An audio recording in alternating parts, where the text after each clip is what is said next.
Not a matter of if, but when crisis will rock your world. I'm Roshini Rajkumar, crisis strategist, licensed attorney, and host of The Crisis Files.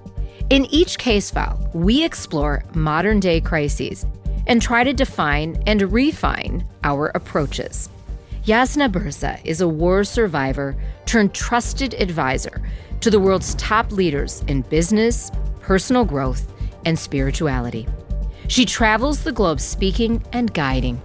Her book, Healer in Heels, shares how principles in quantum physics can be applied to your world to bring calm and coherence during turbulent times and for creating our best times. Jasna is here for the case file I call Quantum Chaos.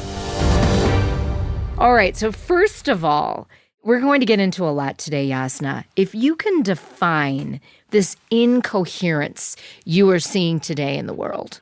If we're feeling a little bit of a chaos that's happening politically, economically, and otherwise, it's really everywhere. And it just means that we are not very coherent. It means that we are completely distressed in our own everyday life. We're very stressed out.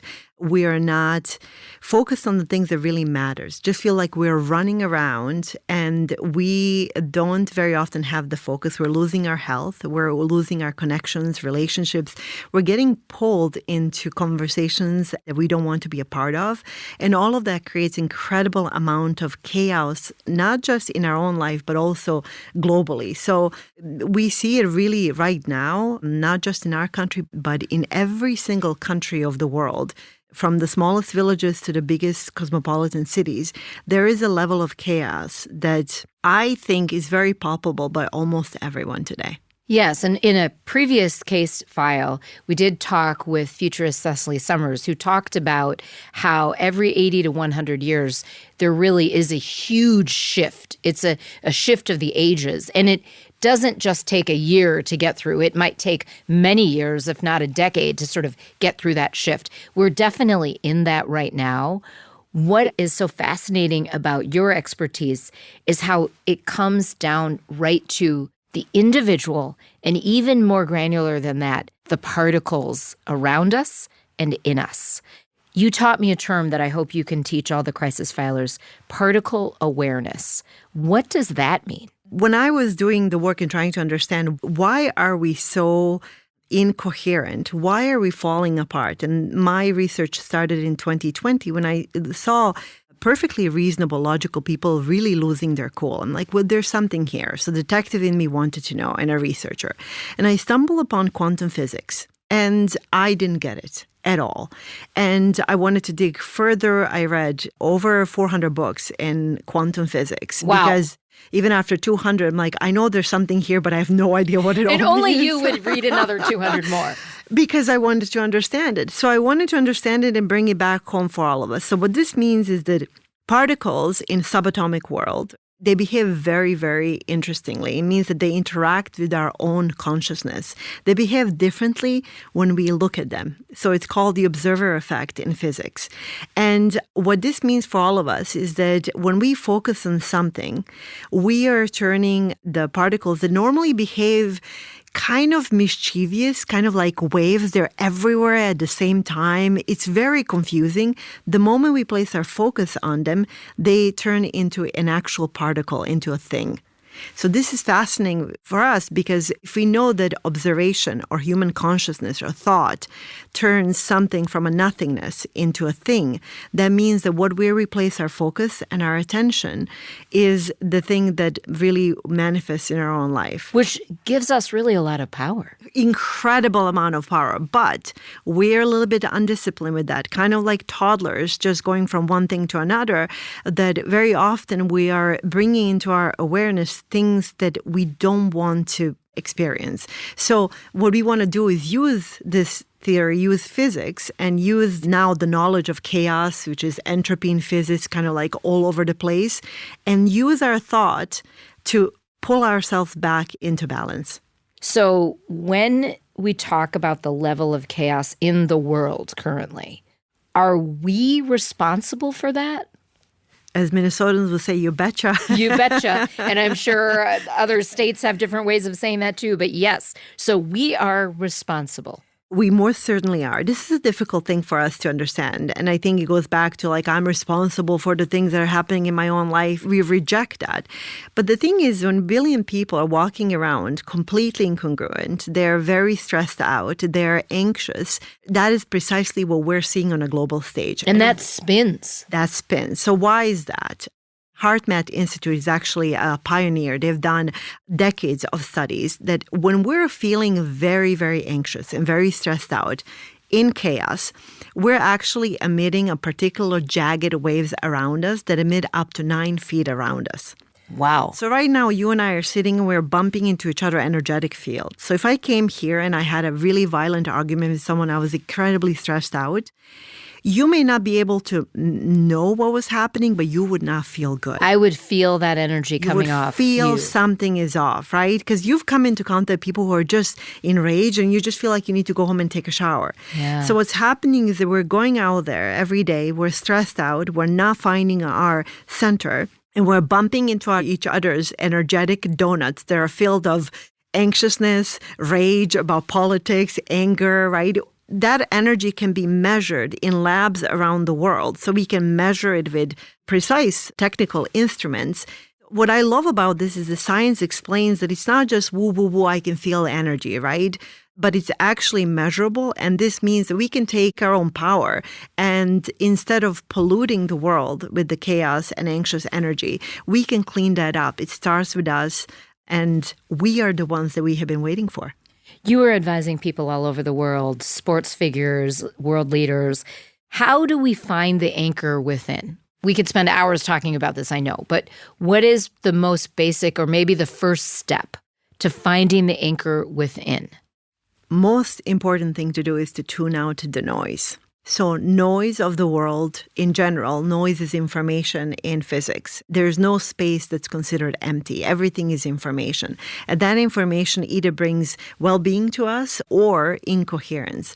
If we can just for a little bit pull out away from the noise and find a stillness, it's kind of like taking just a moment to breathe and having a conscious intention. I feel all over the place. I need to center, because from that center, many great things emanate. And the great leaders in the world, those people who are really, really successful, are notorious about protecting that inner sanctum. So if you're feeling like you're all over the place, you're spilling coffee every day, running into accidents, arguing with your spouse, doesn't have to be meditating on a cushion for an hour. Just 5 minutes of deep breathing in the bathroom away from the kids and everyone else. Pulling yourself out of the noise, out of the chaos. Absolutely. In my book, there's an entire chapter that I talk about tune out the noise and why that's really, really important, especially in today's world where, boy, everyone has a megaphone and we feel the pressure to contribute to that conversation. Yes, we do. I wish people would feel less pressure and just kind of say, I don't need to be part of every single conversation.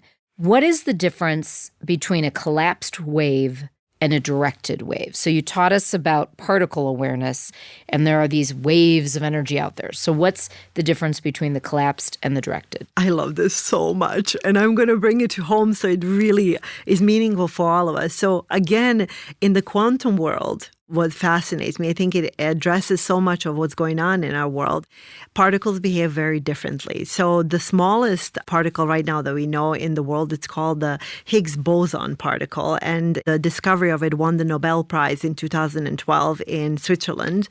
The physicists have no better name to call it than God's particle because it behaves so weirdly. Meaning, again, it's everywhere at the same time, right? So what that means is that when they're behaving like waves, they're pure potentialities. So imagine having plenty of TV channels and we're browsing through them. And they're all there. You may have 200 channels, but the only one that comes into your awareness is the one that you currently are watching. The collapsing the quantum wave is the nomenclature for our just observing something. A thought collapses their wave, meaning it's no longer a wave, it becomes a thing. So going back to the observer effect, what we want to talk about is building the quantum bridge. When we want something, this is where, for example, manifestation can come in. If you position yourself and you want something, you place your intentional focus on it, you're collapsing the quantum wave. It means from nothingness, from a potentiality, you're turning it into an actuality. And again, and that's the directed way. That is the directed way. And that is where the greats, people around the world, the greatest athletes in the world, some of the people that I work with are so great at. They visualize things, so they're always collapsing precisely the image, the wave that they want to appear or to materialize in the world. Wow. Well, you have given us so many things to think about. One thing that is a topic I know you and I feel very strongly about, and the power in it, is dreaming. And I don't know what I would do in my life without dreaming, because dreaming has helped me in tough times. It helps me hopefully shoot for more in really good times. Yet we've sort of lost our way, for sure in the United States, maybe in all parts of the world, when it comes to dreaming. And you would like us to return to that. What do you mean by that? And how do we do that in our practical day-to-day? I feel very passionate about this. This is very, very close to home. I grew up in a war-torn country during the war in a refugee camp. And I remember right in the chaos of it, dreaming that I would have a better future, dreaming that I would do something for humanity, dreaming that I would do better. But I had, again, the peacefulness and the moment to pull back and to think about that. What I'm noticing as an immigrant in this country, to me, this is the greatest country in the world. Even now, I'm so proud to be an American. And I think I really want to stress it for the listeners. We forget how lucky we are and how blessed we are to have the freedoms and to have the country that we have. We have lost our edge in terms of innovation and in terms of dreaming to build better and bigger and bolder and to really bless the world with discoveries. Going back to people who create incredible things, they're the ones who pull back. They tune out the noise. They don't feel like they need to argue about politics or about some war halfway around the world. Right, or even the minutia of life around them. It's let's focus on what's important. Exactly what matters. What I really want to remind us here, all of us listening, is that we are actually incredibly smart and we are all capable of geniuses. One of the geniuses that I love is Walter Russell, who said that mediocrity is self-inflicted and genius is self-bestowed. Wow. And that means that very often we just give up and we say, well, so it is, economy is so-and-so, my circumstances are such and such. But if you can pull back, again, tune out the noise, remove yourself from the anger and the anxiety of the world. Maybe it's just a small cup of tea or coffee and a deep breath in and say, what do I truly want to build and contribute to the world? And when we do that, we change the trajectory of our life and the world, I think. Yes, it's so true. And a few people who come to mind over the ages and in different fields are people like Albert Einstein, Billie Jean King in tennis. What would have happened to tennis and women in tennis if Billie Jean King in the United States hadn't fought and said, I can do this. Yes, I can do this. And even Albert Einstein, who was thought to be eccentric, other things, and look at what he brought to the world. You know, there are so many people like that. So I really love that you're reminding us that that's within all of us. Yeah, genius can be cultivated. There's a great book, another of a friend of mine, Michael Gelb, who wrote the book, How to Think Like Leonardo da Vinci. I love that book. I love it so much. It's a classic. And he talks about that genius can be cultivated. There are certain things that da Vinci did every single day. And one of those was a 20-minute walk in nature in stillness and solitude. The world is just, it has changed, whether we like it or not. There's noise everywhere. So to remind ourselves to build and dream and not delegate away our power. I used to do that for too long. That person has more degree or they're more successful or more money or whatever it was. Why not me? Exactly. Why not you? Well, you have given us so much to think about. I was always looking forward to this conversation today. Didn't exactly know where quantum chaos would take us. But I hope what it does for crisis filers is that no matter what's happening in your life, no matter what chaos might be around you, within you, dreaming and believing in yourself are two ways to just have the power to do anything. Amen. That's the American dream. And that's just the hope that we all have to manifest our potential. I don't think that it's happenstance that you and I are here. We're not accidents. There's a reason that we're here. So instead of asking, what's in it for me, we should start, why am I here? What's my purpose? How do I contribute? And how do I make this world a better place? Love that. Jasna, thank you for basically blowing our minds about the possibilities, helping us know we each have genius within us.